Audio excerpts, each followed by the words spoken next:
Hello everyone, मेरा नाम है डॉक्टर कोमल सिंह चौहान और आज की वीडियो में हम डिस्कस करेंगे approaches to the study of comparative politics. इस वीडियो में हम डिस्कस करेंगे the features of traditional and modern approaches. तो चलिए शुरुआत करते हैं आज की वीडियो की। Comparative politics consists of several approaches that help in the deeper understanding of the political system. Comparative politics में काफ़ी सारी अप्रोचेस आती हैं जो हेल्प करती हैं पॉलिटिकल सिस्टम की डीपर अंडरस्टैंडिंग में। Approaches are a way of looking at particular phenomena and then explaining it. Approaches एक ऐसा तरीका है जिसके द्वारा एक इवेंट पर या एक फिनोमिना को देखा जाता है, उसको समझा जाता है और फिर उसको एक्सप्लेन किया जाता है। These approaches also help the researchers and scholars in theory building in that subject. Approaches help करती है रिसर्चर्स की और स्कॉलर्स की एक सब्जेक्ट में थियोरी बिल्डिंग करने में। इसके थ्रू रिसर्चर्स को और स्कॉलर्स को सहायता मिलती है कि वो थियोरी बिल्डिंग कर सकें एक पर्टिकुलर सब्जेक्ट में। और इसी प्रकार कंपैरेटिव पॉलिटिक्स की स्टडी के लिए भी काफ़ी सारी अप्रोचेस हैं और इनको मेनली 2 कैटेगरीज में डिवाइड किया जाता है। पहला है ट्रेडिशनल अप्रोच और दूसरा है मॉडर्न अप्रोच। जैसा कि मैंने वीडियो की इंट्रोडक्शन में बताया था कि इस वीडियो में हम ट्रेडिशनल और मॉडर्न अप्रोचेस के फीचर्स को डिस्कस करेंगे। तो सबसे पहले आती हैं traditional approaches to the study of comparative politics and it refers to the normative, institutional, historical and legal approaches to the study of comparative politics. Traditional approaches का time period था from Aristotle till 1945। तो traditional approaches क्या थी? सबसे पहले तो traditional approach normative approach थी। Normative का मतलब है ऐसी अप्रोच जो फोकस करती है कि क्या होना चाहिए रादर देन क्या है पर। So traditional approaches are mostly normative and focus on what should be rather than what is. For example, what should be the ideal form of government. एक आइडियल गवर्नमेंट कैसी होनी चाहिए, ये एग्जाम्पल होता है नॉर्मेटिविज्म का। Traditional approaches focused on the institutions. Traditional approaches ऐसी approaches थी जिनका फोकस होता था इंस्टीट्यूशंस की स्टडी पर और उन पॉलिटिकल स्ट्रक्चर्स और इंस्टीट्यूशंस के एग्जांपल है जैसे कि legislature, judiciary and executive. In political institutions के बारे में स्टडी किया जाता था ट्रेडिशनल अप्रोचेस के through. These approaches were theoretical. ये theoretical थी। Its source of study is library and field research is not given importance. Traditional approaches में फील्ड रिसर्च को इम्पोर्टेंस नहीं दी जाती थी। जो लाइब्रेरी में मटेरियल अवेलेबल होता था उसी के बेसिस पर स्टडी की जाती थी। So the source of study was the library. Opinions, views of scholars are studies and used for comparing political institutions. Scholars के ओपिनियंस को, उनके व्यूज को भी स्टडी किया जाता था और उस आधार पर अलग अलग पॉलिटिकल इंस्टीट्यूशंस को कंपेयर किया जाता था। इसका एग्जाम्पल है कि अगर हम ग्रीक सिटी स्टेट्स के बारे में समझना चाहते हैं तो हमें प्लेटो और एरिस्टोटल के व्यूज के बारे में समझना पड़ेगा। That will be the theoretical study. और ट्रेडिशनल अप्रोचेस इन्हीं एस्पेक्ट्स पर फोकस करती थी। The next feature is that these approaches were non-analytical. इनका फोकस एनालिसिस पर नहीं होता था बल्कि सिर्फ चीज़ों को डिस्क्राइब करने पे होता था। सो फॉर एग्जाम्पल, अगर हम अलग अलग देशों के लेजिस्लेचर्स को कंपेयर कर रहे हैं ट्रेडिशनल अप्रोचेस के थ्रू, तो इसमें सिर्फ हम कंपेयर करके ये फाइंड आउट करेंगे कि इन लेजिस्लेचर्स में क्या सिमिलैरिटीज़ हैं और क्या डिफरेंसेस हैं, लेकिन इसमें ये एनालिसिस नहीं किया जाएगा कि क्यों ये लेजिस्लेचर्स एक दूसरे से डिफरेंट हैं। Next feature is that it supports value-laden study. Traditional approaches value-laden study को सपोर्ट करती हैं। इसका मतलब ये है कि एक रिसर्चर इवैल्यूएशन करते समय अपनी वैल्यूज को यूज कर सकता है बजाय कि साइंटिफिक टूल्स को यूज करने के। सो लेट्स से एक रिसर्चर पॉलिटिकल सिस्टम की स्टडी कर रहा है, तो बजाय कि साइंटिफिकली एनालाइज करने के उन पॉलिटिकल सिस्टम को, वो रिसर्चर अपनी वैल्यूज को यूज करेगा और ये फाइंड आउट करेगा कि एक पॉलिटिकल सिस्टम अच्छा है या बुरा है, is that political system good और बैड, बजाय कि किसी तरीके का साइंटिफिक एनालिसिस करने के। Next feature is also related to this point and which is no emphasis on scientific study. ये scientific study पर emphasis नहीं करती हैं because they consider that facts and values are closely interlinked. So studies in political science can never be scientific. Traditional approaches का मानना है कि political science की study कभी भी scientific नहीं हो सकती है क्योंकि facts जो हैं वो values से related है, यानी कि जो तथ्य हैं वो मूल्यों से interrelated है। इसलिए साइंटिफिक स्टडी पॉसिबल नहीं है। फैक्ट्स को वैल्यू से अलग रख पाना मुश्किल है पॉलिटिकल साइंस में, ऐसा ट्रेडिशनल अप्रोच मानती है। Traditional approaches also had a limited scope. इनका स्कोप लिमिटेड था because no attempt was made to study the socio-economic environment in which the political institutions operate.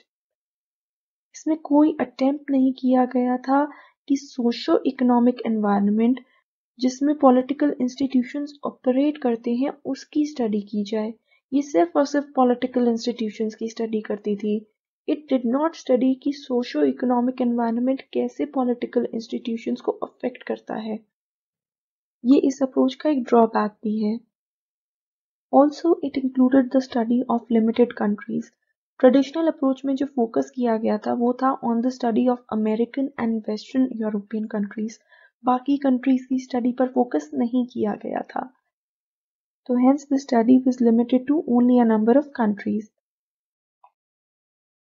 तो ये थी ट्रेडिशनल अप्रोचेस जिनका फोकस था पॉलिटिकल इंस्टीट्यूशंस की स्टडी पर।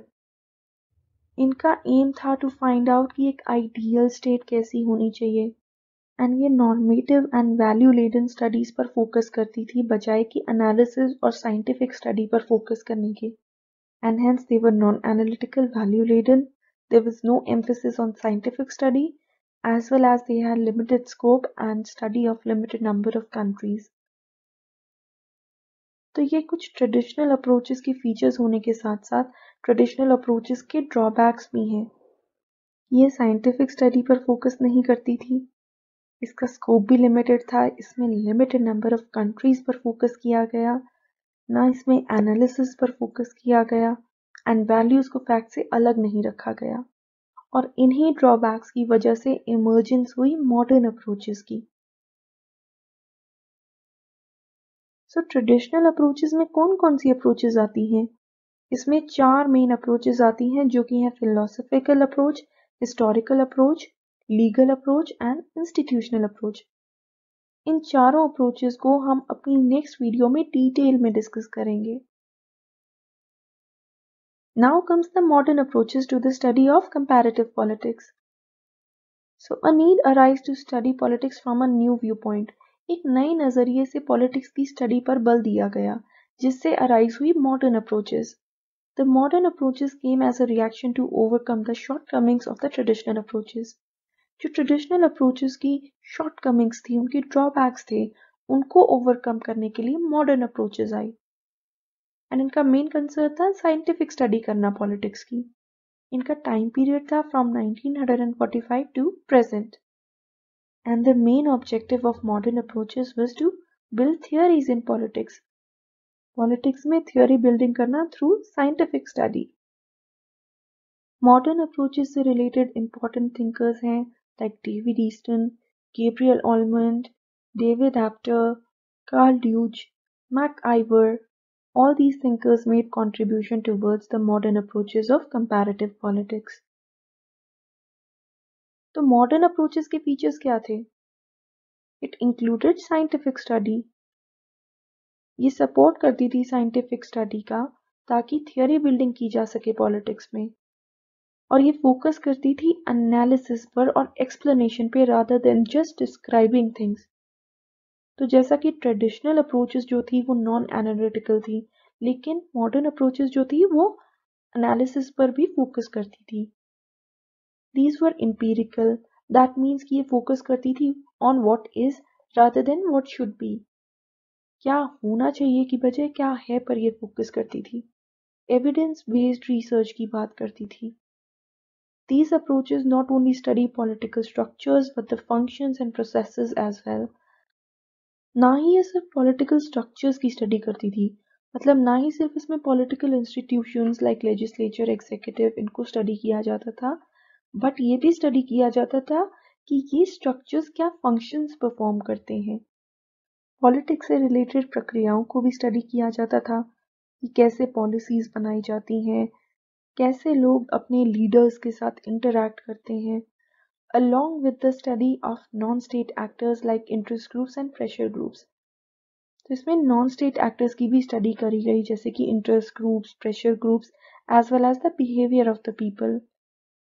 Modern approaches का एक इम्पॉर्टेंट एस्पेक्ट था कि इसमें पीपल के बिहेवियर की स्टडी पर भी फोकस किया गया था कि how people behave in the political system, कैसे वो इन्फ्लुएंस करते हैं पूरे पॉलिटिकल सिस्टम को, जिसमें उनके वोटिंग बिहेवियर की भी स्टडी करी गई, उनकी क्या वैल्यूज़ हैं, उनके क्या आइडियाज़ हैं अपने पॉलिटिकल सिस्टम को लेकर, ये सब भी मॉडर्न अप्रोचेस में स्टडी किया गया। Modern approaches had a broad scope, इनका स्कोप भी ब्रॉड था because they study the socio economic environment in which the political structures operate.